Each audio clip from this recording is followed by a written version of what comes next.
So check this out. Astronomers have discovered an exoplanet they're calling Super Saturn.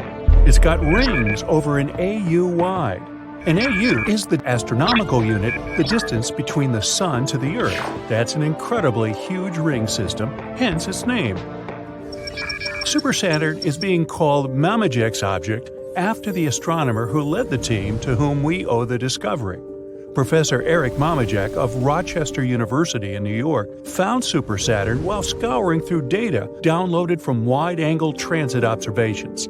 WASP is the acronym for Wide Angle Search for Exoplanets. It's an ingenious project developed in the year 2000 by astronomers at Queen's University in Belfast, Northern Ireland, and St Andrews University in Scotland. Using 4 telescopes, the CCD video cameras on the scopes record the slight dimming of starlight caused by objects passing in front of stars. This is called the transit method of exoplanet detection. So, for example, the planet Venus transits across our view of the Sun every couple hundred years. A black dot, the silhouette of Venus, is visible, crossing in front of the Sun as Venus passes between our line of sight and the Sun. This tiny eclipse causes the amount of sunlight coming to Earth to be reduced by a minuscule amount, also known as teeny tiny. The same is true for all the stars in the Milky Way that have planets going around them. Exoplanetary transits in front of stars must be in direct line of sight with Earth for the starlight to be dimmed. Such transits do not occur very often. That's why thousands of stars must be looked at simultaneously for as long of a duration as possible, between 4 and 8 hours a night. WASP was created to stare continuously at as wide of a range of stars as possible. Maybe one of them would show an exoplanet transit. That translates into a lot of data being produced, about 40 gigabytes per viewing session. Computer scientists at Leicester University in England developed a computer program to store the data and generate photometric graphs of the light intensity of each star. Open University, also in England, joined the WASP project, took this data, and made it available for research by astronomers worldwide. The graphs of the intensity of starlight show that changes in its brightness are called light curves. These graphs have 2 axes. One is in the timeline axis, the other one is the intensity of light. As the object, considered an exoplanet, though it could also be a brown dwarf star, crosses in front of the star, the timeline axis keeps track of how swiftly it is moving. It tells us how close the object is to the star, while the brightness axis keeps track of how much the starlight dims. This way, we can find out how large the object is. Now, obviously, big objects will dim the light more and be easier to detect. At present, Earth-based equipment is not sensitive enough to measure the dimming caused by planets as small as Earth. Neptune's size and larger ones are the limit for WASP. However, the James Webb Space Telescope, which is now in operation, has a much greater sensitivity and will be able to resolve the transits of Earth-sized exoplanets. Now, I know you want me to get to Super Saturn, but there's something else you should be familiar with before we get there. If the exoplanet has an atmosphere, or, in the case of Super Saturn, a ring system, the starlight from the star the planet is transiting will shine through the atmosphere or ring system, and that can be detected too. The light curve will show less dimming in the photometric data, because not all the starlight is being blocked. Some light is still getting through the atmosphere or rings. This is important because it gives astronomers a reading of the atmosphere. The James Webb Space Telescope is fitted with spectroscopes that can determine the gas content of the transiting exoplanet atmospheres: oxygen, methane, carbon, etc. The WASP project has been really catching on. There's a Super WASP project now consisting of WASP North and a WASP South. One looks at the sky above the northern hemisphere, the other looks at the sky above the southern hemisphere. There's also a Next Generation Transit Survey, NGTS, based on the WASP project. It's automated, so astronomers don't have to stay up all night sipping coffee, but they can if they want to. Located at the European Southern Observatory in the Atacama Desert in Chile, the NGTS scans millions of stars and has discovered over 100 exoplanets, down to a size as small as 3 times the size of Earth. NGTS has started a Planet Hunters Club on social media. Citizen scientists can search the online database of light curves and perhaps discover your very own exoplanet.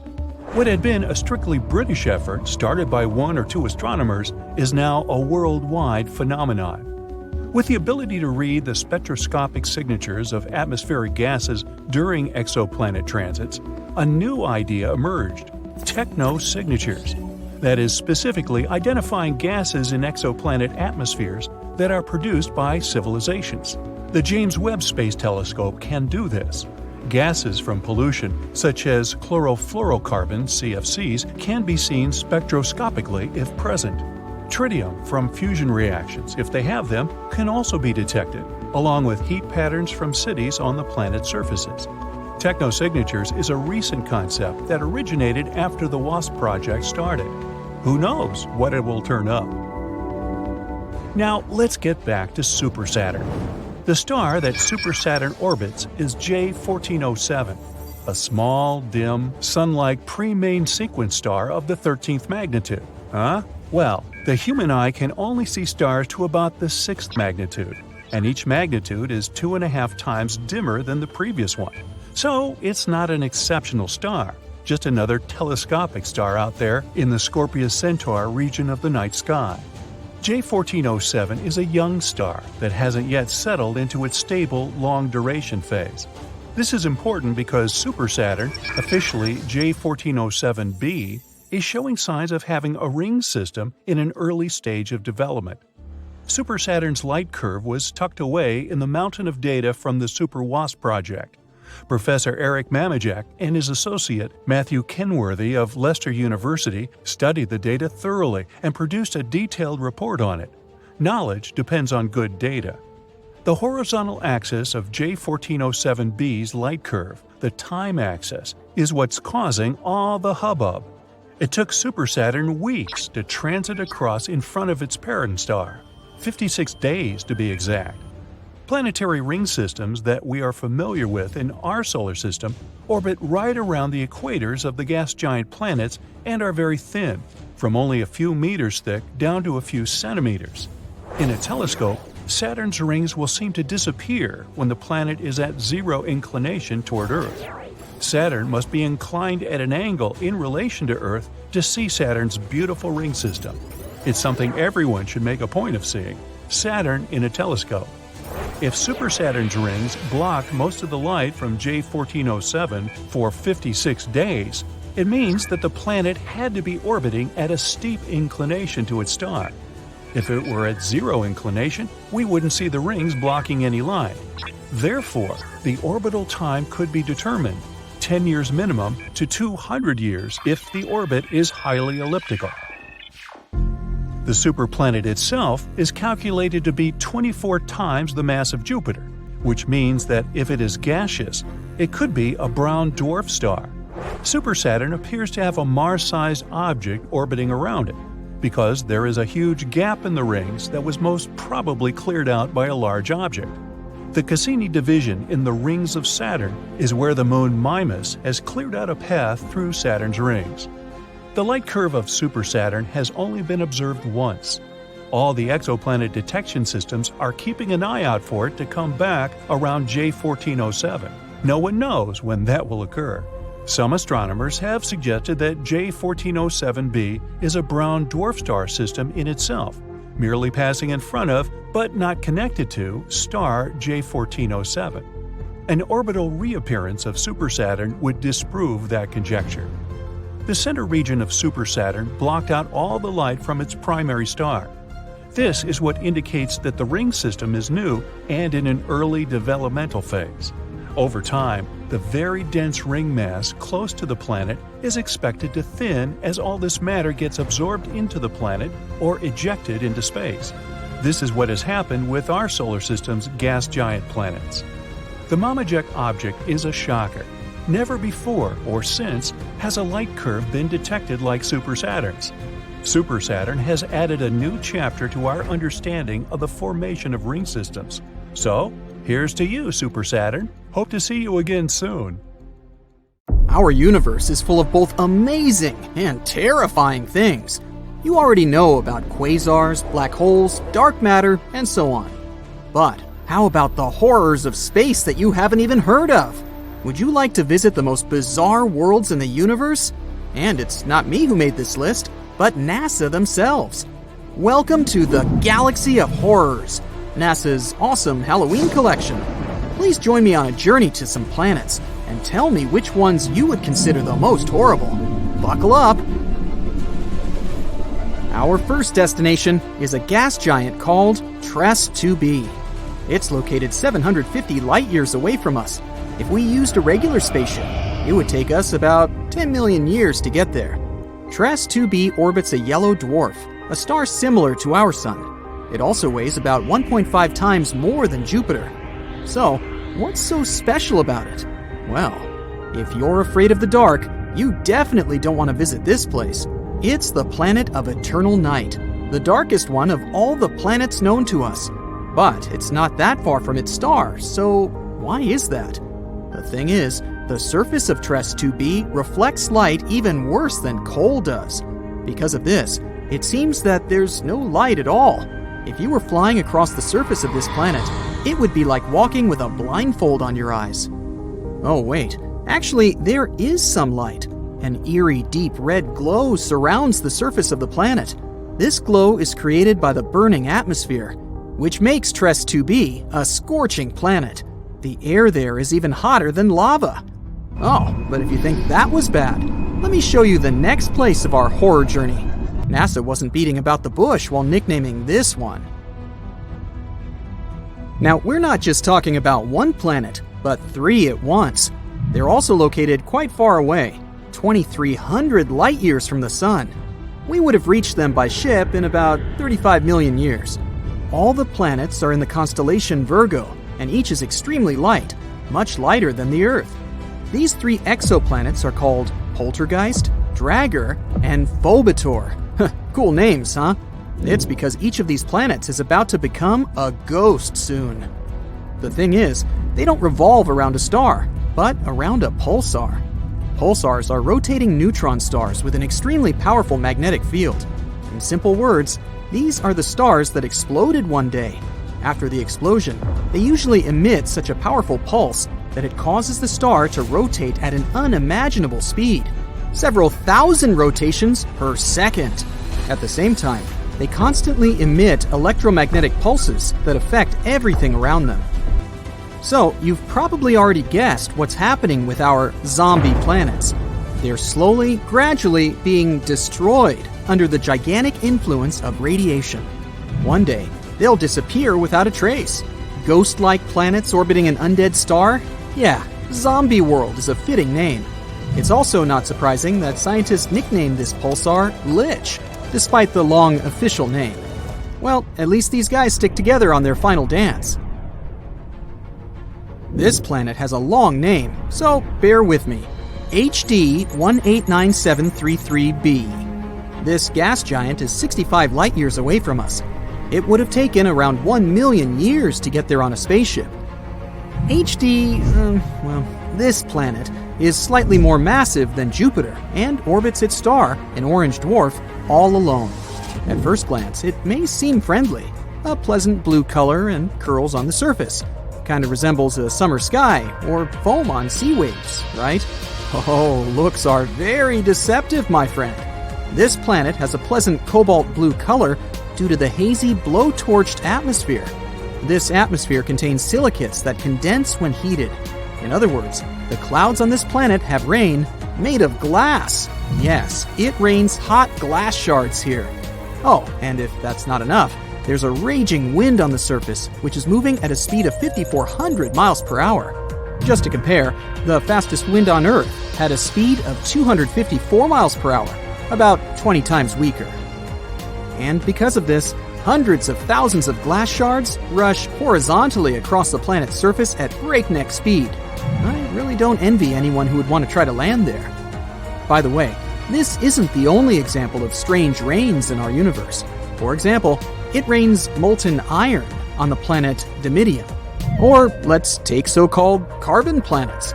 Their existence hasn't yet been proven, but if they do exist, there would be tons of black, poisonous clouds, and it would rain pure gasoline and hot liquid asphalt. Oh, and also, raindrops would explode upon touching the surface. Nothing special. The next planet, though, is actually really strange. It didn't just revolve around its star, it lived inside the star. This cosmic miracle is called Koi 55b, or Kepler 70b. This planet is very far away from us, 4,000 light years. It would take about 70 million years on a spaceship. It's twice as light as Earth and fully rotates around its star in just a couple of hours. A long time ago, it was an ordinary Earth-like planet about the size of Jupiter. It was peacefully and calmly orbiting its red dwarf star, Koi 55. But everything changed about 700 million years ago. Perhaps you've heard that in a couple billion years, our sun will begin to expand into a huge star, absorbing everything in its path. Well, this is the fate of red dwarfs. Sooner or later, they increase, turning into incredibly hot blue giants. The same thing happened with Koi 55. This star began to increase in size and heat up in temperature, gradually turning into a blue-white giant. It was ready to devour its nearest planets. But Koi 55b didn't care about it. When the star reached it, this planet just settled inside. And moreover, after some time, it left its star, simply returning to the new orbit. How was that even possible? Life inside its star turned Koi 55b into a red-hot round stone. It's one of the hottest planets we've discovered so far. The temperature on it reaches 12,000 degrees Fahrenheit. It's hotter than the sun, which is, let me remind you, an actual star. And for some reason, it's still alive and lives as if nothing happened. Unfortunately, sooner or later, the planet will disappear anyway. It's slowly evaporating itself due to the incandescent atmosphere. But still, it somehow managed to survive the journey through the star, which isn't typical for regular planets, to put it mildly. I envy this willpower. However, not all planets are so lucky. Some are gradually being destroyed by their stars, and there is even an entire system among them. This last planet is a sad loner. It's located 870 light-years away from us. The journey by ship to it would take about 25 million years. This planet is about 1.5 times more massive than Jupiter. This is a very sad, dark planet. A doomed gas giant, which is very similar to hot Jupiter, orbits its star all alone. At the same time, it's located so close to its star that its orbital period takes just 1 day. Of course, because of this proximity, the star gradually absorbs WASP-12b. The scorching heat of the star is slowly destroying and devouring the planet's atmosphere. The planet has only around 10 million years left. But what's more interesting, because of this stretching, WASP-12b acquired the shape of an egg. It doesn't even resemble an actual planet anymore. It's also very hot. The surface temperature of the gas giant reaches 4,000 degrees Fahrenheit. Also, a spectrograph of cosmic origin, or COS for short, found that the planet exchanges matter with its star. They're located so close that they give each other part of their chemical elements. This is a common phenomenon in closely spaced binary star systems, but this is the first time scientists have seen this in a star-planet relationship. What a unique system. To be honest, if I was guaranteed complete security, I'd be excited to visit at least some of them. What about you? Please let me know in the comments. TRES-2b, or not to be, is a planet where night never ends. And it's not your regular night with stars shining in the beautiful skies. Here it's pitch dark and scorching hot. TRES-2b is a gas giant, roughly 1.5 times more massive than Jupiter, and its surface absorbs light better than charcoal. It might also have a faint dark red glow because of its burning air, which is as hot as fresh lava. Lovely. In the star system of 55 Cancri, there are 5 planets, 4 of which are gas giants similar to Jupiter and Saturn. But the 5th one, or rather the first because it's closest to the star, is different in a most horrible way.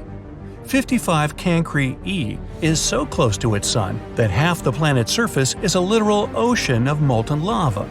The other half is in eternal darkness because it never sees the sun. The planet is always turned to its star on one side. And between the scorching and the dark, there's the twilight zone, a thin strip of gloomy nothingness. That's a getaway spot. HD 189377b, oh, I'm not going to say that again, is the only exoplanet in the orbit of its star, and at first glance it looks quite pretty, blue and white swirls making up wondrous patterns on the surface. But these pleasant colors actually come from hard silicate particles in the planet's atmosphere, which means it rains glass here. But the worst is that winds reach the speed of 5,400 miles per hour, or almost Mach 7. Well, for comparison, the fastest wind speed on Earth was 254 miles per hour, over 20 times less. Thus, the glass falling from the sky travels horizontally at hypersonic speeds, shredding everything in its path. Better duck. The next system, whose name I won't even try to pronounce, this one, has 3 exoplanets, which are all being slowly destroyed by their own star. It happens because that star is not a regular. It's a pulsar, a rapidly spinning core of an exploded star. It creates powerful electromagnetic pulses in several directions while rotating at several thousand times per second. As a result, the planets orbiting this deceased star are slowly being eaten away and will eventually disappear entirely. Kepler-70, hey, I can say that one, is a hot blue dwarf star that exploded into a red giant some 18 million years ago. At the time, it was orbited by at least 2 planets, the closer of which was a Jupiter-like gas giant. Its name was Kepler-70b, and it still exists, but the overgrown star consumed it and transformed it into a blazing hot rocky world. Right now, it's one of the hottest planets ever discovered. Its temperature is higher than the surface of our Sun. It was lucky to survive spending time inside the star, but it's evaporating now and will probably be no more in the near future. WASP-12b is one of the weirdest and saddest planets out there. The enormous gravity of its star, combined with the planets consisting mostly of gas, result in the star slowly devouring its protege. So pal, what's eating you? My mother. WASP-12b has already taken the form of an egg, stretched toward its merciless sun, and it's unable to do anything with its condition. In another 10 million years, the planet will inevitably succumb to the voracious star's appetite. Hey, you ask. If you ever wondered what it's like to walk on ice and hot coals at the same time, Gliese 436b is a planet that would give you a vivid example. Being extremely close to its sun, the Neptune-sized exoplanet boasts temperatures hotter than a blazing oven, and yet it's covered in ice, which burns incessantly. This ice is much denser due to the enormous gravity of the planet, staying solid even under extreme conditions and not melting away. No list of frightening worlds could do without mentioning Venus, the Earth's evil twin. The second planet from the Sun has an atmosphere so thick and full of clouds that its surface is much hotter than that of Mercury. Volcanic eruptions constantly thrash Venus. Its gravity is almost 100 times stronger than ours, and those clouds I mentioned are not made of water but of sulfuric acid, which condenses and rains down on the ground, adding to the inferno. But even if you were brave, or crazy, enough to try to pass through these clouds, you probably couldn't. The winds up there are as strong as some of the most powerful hurricanes back on Earth. Here we have a very long name for a very, very cold planet. Although the host star is not too far away, it's a small and rather cool red dwarf, whose light and heat barely even reach the planet. The temperatures out there fall as low as minus 370 degrees, which is only marginally warmer than absolute zero. The exoplanet is thus dark, gloomy, and covered in eternal ice that never thaws. I thought I thaw that thumbworth. Still, if it has a rocky core, it might generate some heat, so there's a chance that deep below the frozen surface, some unknown alien things might lurk. Dimidium, located roughly 50 light-years away from our solar system, is a planet hostile to any living thing on many accounts. It's tidally locked to its sun, which means one of its sides is always facing the star, while the other is always turned away. The hot side is heated to over 1800 degrees, perpetually blown over with winds reaching 600 miles per hour. And that's winter. Well, actually, I don't know that.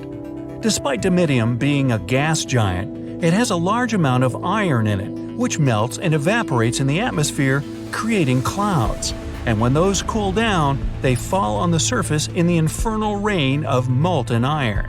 That'll test your mettle. Oxygen is usually viewed as an element that might bring life to a planet, but this is definitely not the case for Osiris. Scientists were shocked to find oxygen on this planet, or rather around it, because it's 8 times closer to its star than Mercury is to the Sun. This extreme distance makes Osiris a living melting pot, where anything that could burn will. It's also responsible for a very short orbit of the planet around the star. A year on Osiris is just 3.5 days on Earth. To boot, the atmosphere of the planet is constantly blown and melted away by the heat from its sun. Vacation? Nah, let's keep looking. Karat Exo 3b is neither as hot nor as cold as some of the others on this list, but it's terrifying in its own more insidious way. It's a gas giant similar in size to Jupiter, yet 20 times denser. This makes this exoplanet's gravity weigh down on everything on its surface 50 times more than it would on Earth. Stepping on it would be your ultimate doom, because you'd be immediately crushed by the density of its atmosphere. Karat 7b is another oven-like world. Its day-to-day temperature is over 4,000 degrees. Combined with the rocky surface, it presents an infernal landscape. The rocks on the ground bubble and boil, evaporating in the atmosphere, where they cool down and eventually fall back on the surface in a brimstone rain. The saddest thing about Karat 7b is that it might have once been a gas giant whose atmosphere melted away from the heat, leaving only the scorched core.